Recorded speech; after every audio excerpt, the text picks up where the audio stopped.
He's armed with a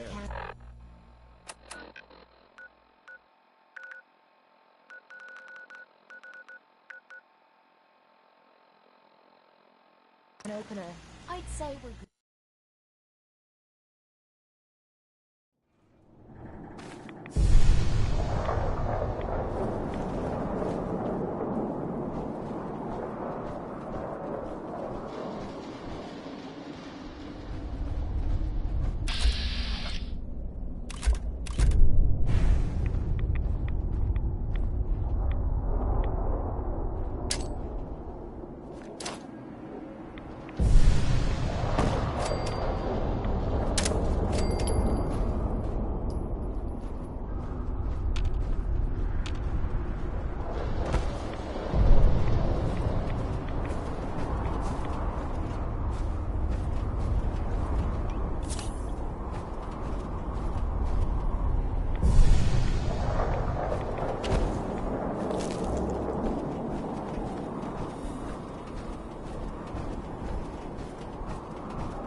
Storytime Simon here.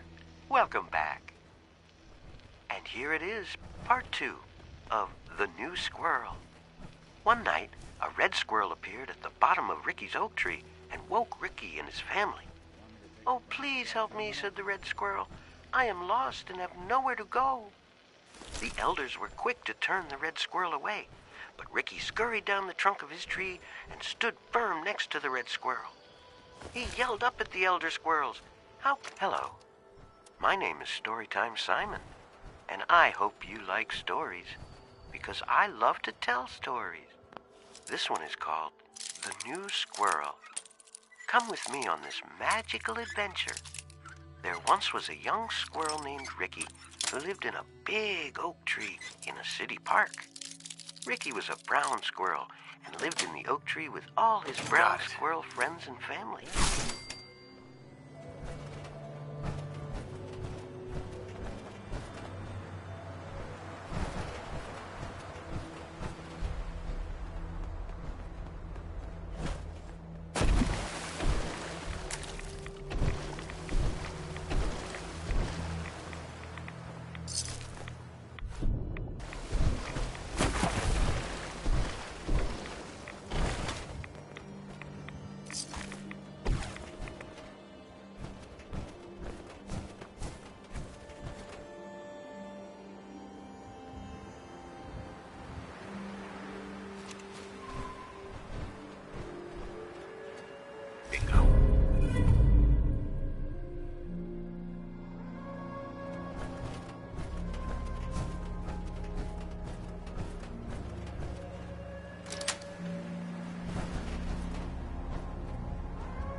Storytime Simon here. Welcome back. And here it is, part 2 of The New Squirrel. One night, a red squirrel appeared at the bottom of Ricky's oak tree and woke Ricky and his family. "Oh, please help me," said the red squirrel. "I am lost and have nowhere to go." The elders were quick to turn the red squirrel away, but Ricky scurried down the trunk of his tree and stood firm next to the red squirrel. He yelled up at the elder squirrels. "How could you turn him away? Just because he's from another tree? He needs our help." Affected by Ricky's assuredness and determination, the elders agreed to take in the red squirrel. The red squirrel thanked Ricky for standing up for him. "You won't regret this," he said. End of holotape. Please insert holotape 3. Storytime Simon here with the exciting conclusion to The New Squirrel. "Tomorrow we can get to know each other and become best friends," said Ricky to the red squirrel. The red squirrel made a sound that Ricky took for agreement, and the two squirrels curled up to sleep. Later that night, Ricky woke up to the sound of leaves rustling in the oak tree. He looked around. The red squirrel was gone. Ricky surveyed the landscape below and saw a pack of glowing eyes approaching the base of his tree. Cats! Ricky heard a voice from a nearby tree. It was the red squirrel. "I'm sorry," he said. "They were following me and I couldn't bring them to my tree. They would have eaten my family." As the cats ascended the tree and began to devour Ricky's friends and family, Ricky reflected on his decisions. His last words were, "I really wish I would have trusted my elders." The end.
I got the chills, this would be the place to provide them.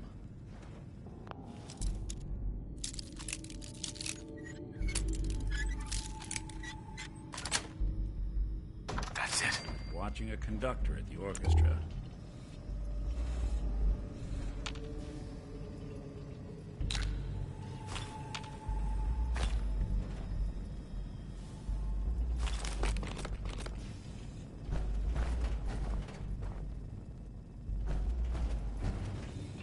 Welcome to Sandy Cove's Convalescent Home. How may I help you? I'm checking in. My family filled out the paperwork earlier. Welcome. We'll put you in Gladys's old room. Take the back stair and it's the first door on your left. Have a nice day.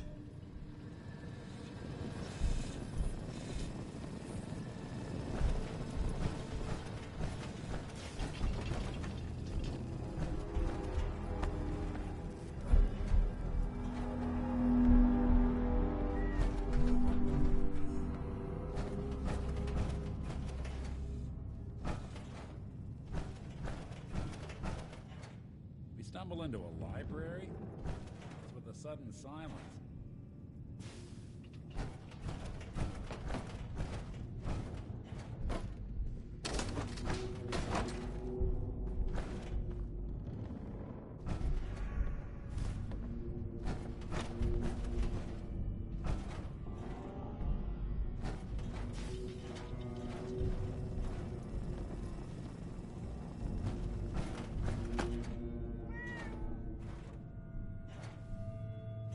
When did it get this quiet?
Visitors. Welcome to Sandy Cove's Convalescent Home. By order of would appear my target as missing. Excellent. Is someone present?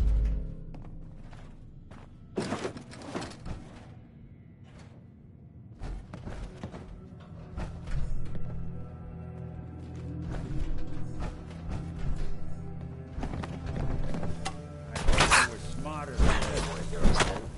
Revert to enter close quarters. Last one.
so long as you're carrying it. Can't pick this.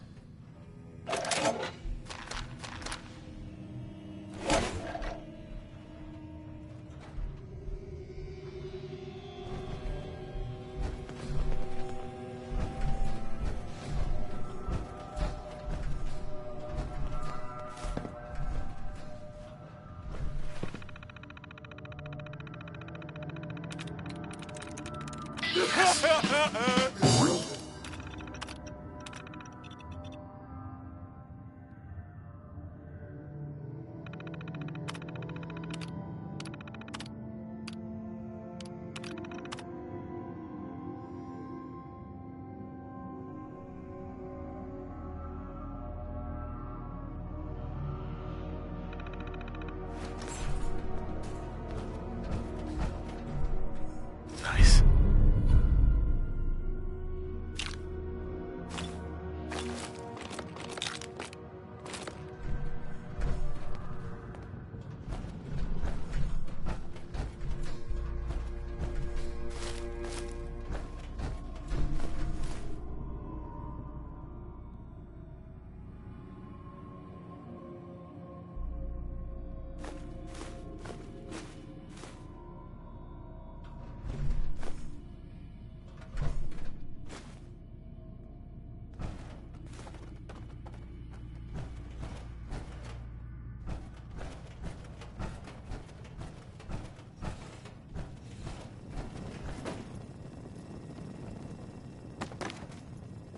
Hell yeah.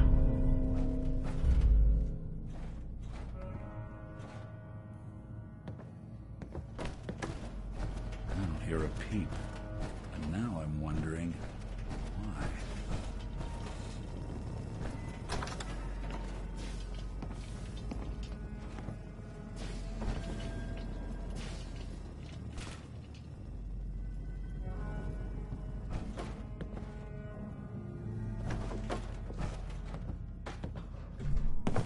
Nice.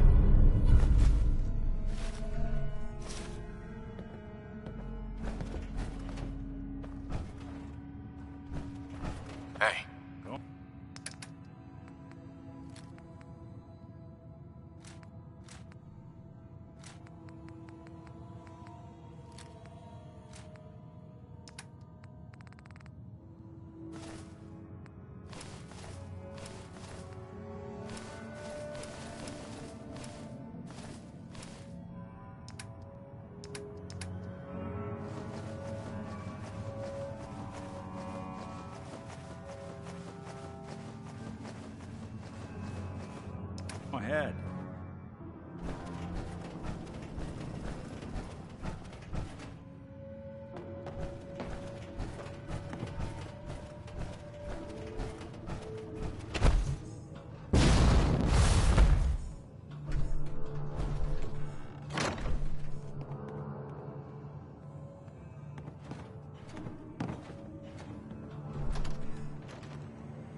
no way to pick this.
At least it looks like they died peacefully.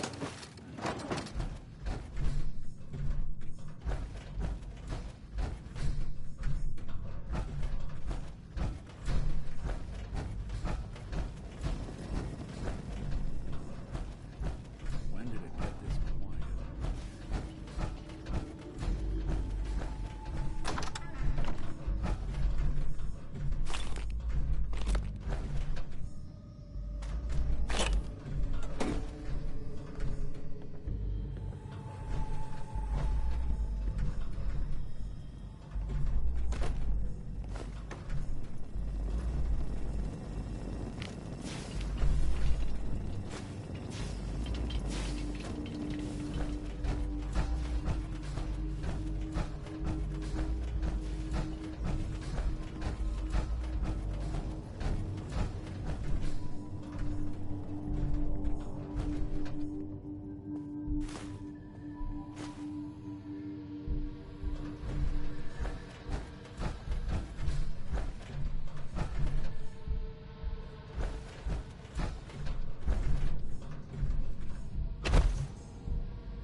Nice.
Perfect.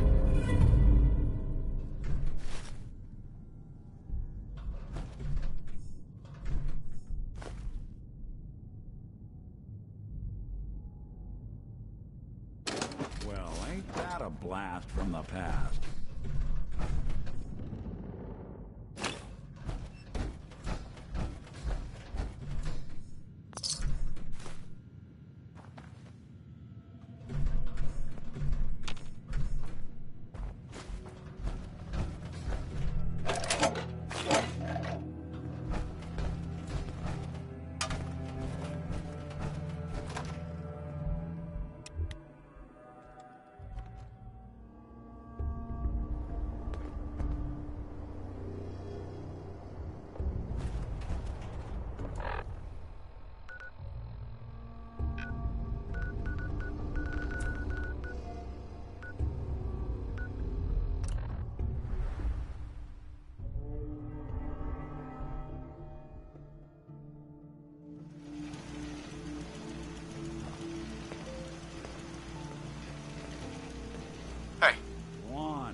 Here's what I've got.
Keep your eyes open. I think this asshole... Ain't personal, just you or me.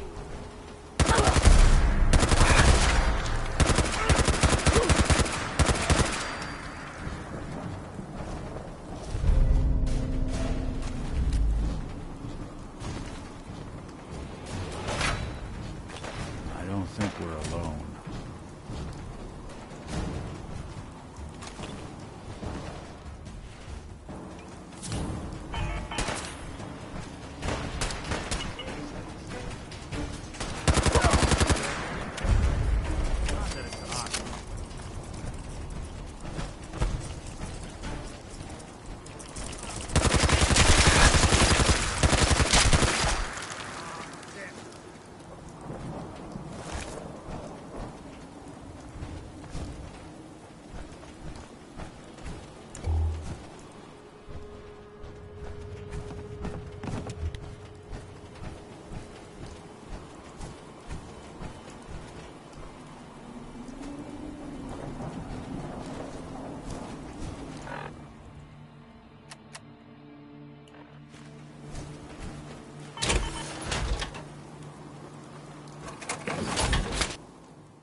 project log? Myself. I never really thought about who or what I am, but... God. Where do I start? The radio. I was right about the range. I managed to get a signal, a strong signal, from up north. There's a group of people up there.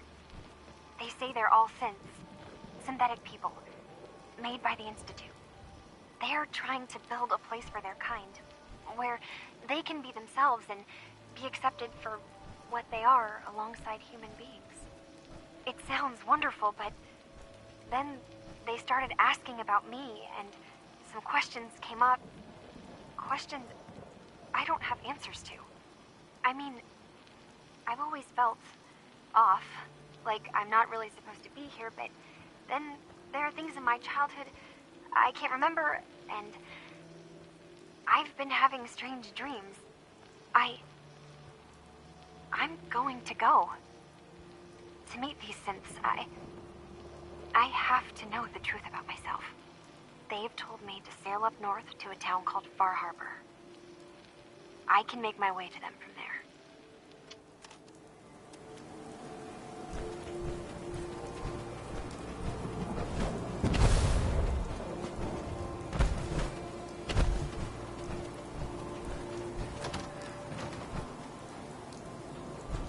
I hope you don't mind. We let ourselves in. Nick, thank God. You need to get to work right away. She could be hurt. She could be... Whoa, slow down. Kenji, was it? Why did you go over the details with me and my partner here? You brought a partner? Good. The more eyes, the better. Yeah, that's me. Lowly partner. I don't even get real business cards. Right. Getting back to my daughter. It all started with this damn radio. Our daughter Kasumi likes to fix things. The radio was her latest project. Until she made contact with some kidnapper who lured her away from us. Or maybe she left on her own. She's not a child anymore. Our daughter is 19. She knows how to survive, and she's capable. I think maybe she left because she wanted her own life. No. She would have told us where she was going. She would have said something. I know my daughter is in danger. I can feel it. Find her, please. I already took a look around. I think I know what happened to Kasumi. You did? What did you find? Where is she? I think I know where Kasumi went. A place called Far Harbour. She went that far up north? God, that explains why she took the boat. There's no time to waste. You have to go after her. Wait, did you find out why she left, Detective? Who she was speaking to? What does it matter? Because I know my daughter, and if she didn't tell us where she went, then she had a reason. Don't you want to know if she wants to be found? You're right, Detective. Did you find any clue to why Kasumi left home? I need to ask you an important question. Are you sure your daughter is human? What kind of question is that? Why are you asking? Your daughter made contact with a group of synths. She thinks she's one of them. What? That's crazy. She's not a synth. She's our daughter. We raised her. I gave birth to her. She's flesh and blood, not a synthetic.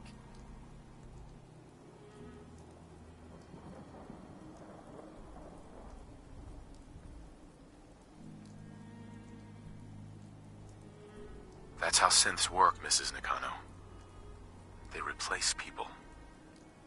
This could have happened recently. I know my own daughter. She's not a synth. This is what I was afraid of. Someone twisting my daughter's mind. You have to get to Far Harbour. Take my ship on the dock. It has a guidance system. A final gift from my father. And it's built for distance.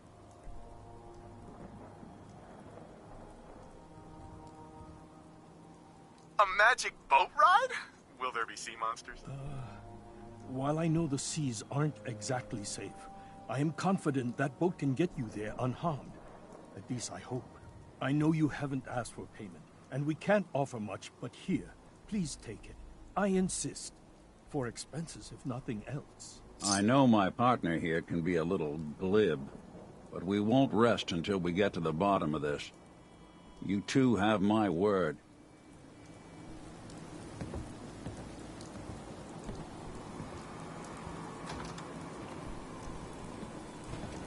Hey. Do something for it? You got time to talk now? What's wrong? Wrong? Oh no, nothing's wrong. We've just been traveling a while now, and I figure there hasn't exactly been equitable distribution of information.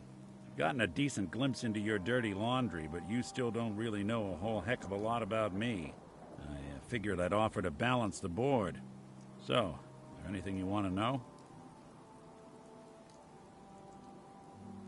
So who are you, Nick? That's a question I've been trying to figure out myself for a long damn time. I know I'm a synth, authentic Institute handiwork, but I'm still mechanical, not bioengineered like the fancy synths giving everyone the willies these days. I get tune-ups now instead of checkups. But my memories, my personality, they're all lifted from some cop who volunteered for an experiment back before the war. They scanned his brain and copied it onto the hardware that runs between my ears. Don't know why they chose to make a robot based on some pre-war cop instead of a math genius or a bioengineer. Hey, maybe that's why the Institute tossed me in the garbage instead of turning me into one of their people snatchers. Wait, you're a robot? What else have you been keeping from me? Ha! Well, I'm not sure if anyone told you, but there's been a war. Nothing big. I think we'll bounce back just fine. Wait, the original Nick was from my time? Sure was. Which meant when I finally ended up out here, it was quite the rude awakening. I remember waking up one day in a garbage heap, a body in tatters and a head full of memories belonging to a man who'd been dead for 200 years. Suffice to say, it was a confusing couple of weeks. Folks didn't really know much about synths back then, so when I finally ran into people, they mostly treated me with caution rather than hostility. But the kids, they weren't afraid. I think his name was Jim. The first person to actually speak to me after I got the boot from the Institute. My first human contact in this world. Grilled me for an hour. Once they'd seen I wasn't going to hurt anyone, the other folks in the neighborhood came out to ogle the mechanical man. It eventually turned into a pretty swell soiree. The local mechanic even gave me a once-over, free of charge. Those people, they treated me like a human being. I've been trying to return the favor ever since. It's a surprisingly rare trait out here sometimes. It's something I've noticed you got a fondness for. Part of the reason I've stuck around this long.